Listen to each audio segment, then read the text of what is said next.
4,341 days. Or in more relatable terms, 11 years, 10 months, and 19 days.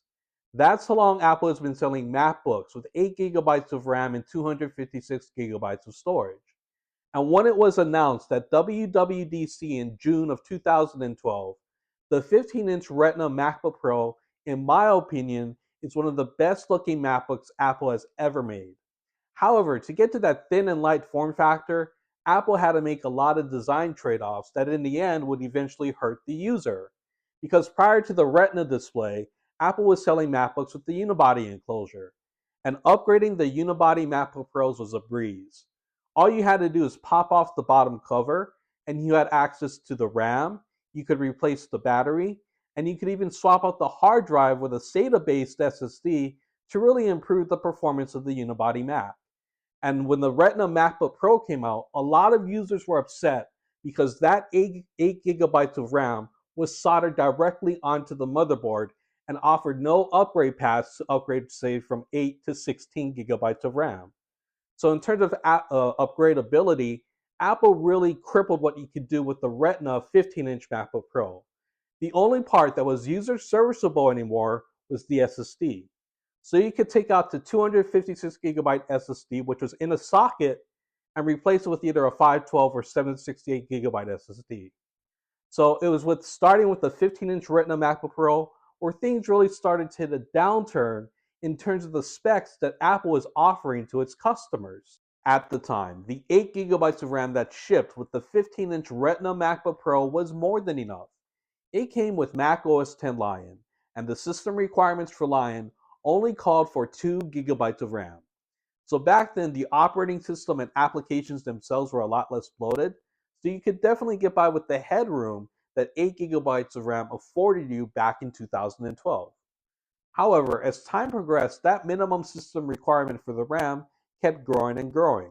So by the time we hit Catalina, for example, the minimum spec was 4 gigabytes of RAM. And now that we're dealing with Sonoma in 2024, the minimum spec to run Sonoma is still 8 gigabytes of RAM.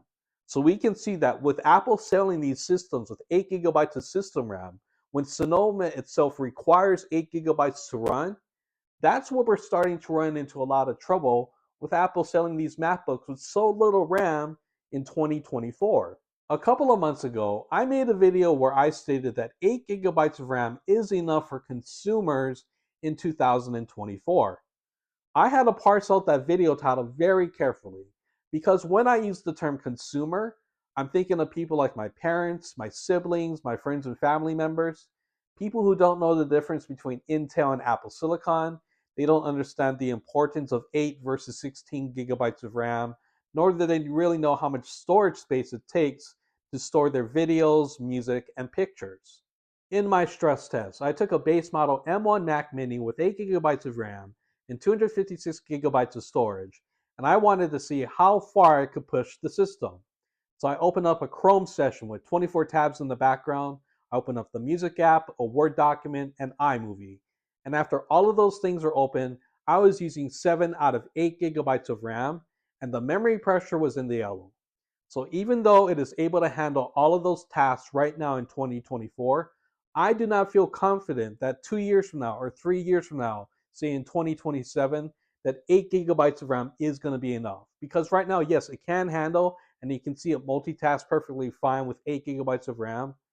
In 3 years, we're going to have another 3 operating systems under our belt. And I have to really doubt that 8 gigabytes of RAM is really going to be enough to handle the demands of the operating system and the applications running on top of it. Apple Silicon has brought new levels of performance and efficiency to the Mac. However, in doing so, they took away the ability for the user to upgrade any of the components inside of their systems.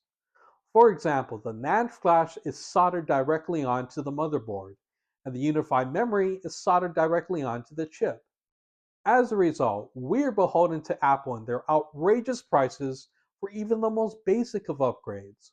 To go from 8 to 16 gigabytes of RAM is going to cost you $200, and to upgrade the flash storage from 256 to 512 gigabytes is going to cost you another $200. What pisses me off the most is that Apple, as a company, is worth $2.6 trillion, dollars, yet they have the nerve to be selling these computers with crappy specs that's not going to be viable 4 or 5 years from now.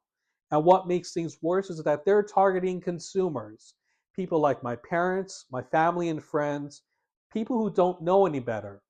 Now, if Apple releases the M4 system on a chip later on at the end of 2024, and it comes with the same specs of 8 gigs of RAM and 256 gigabytes of storage, it is going to be a shit show.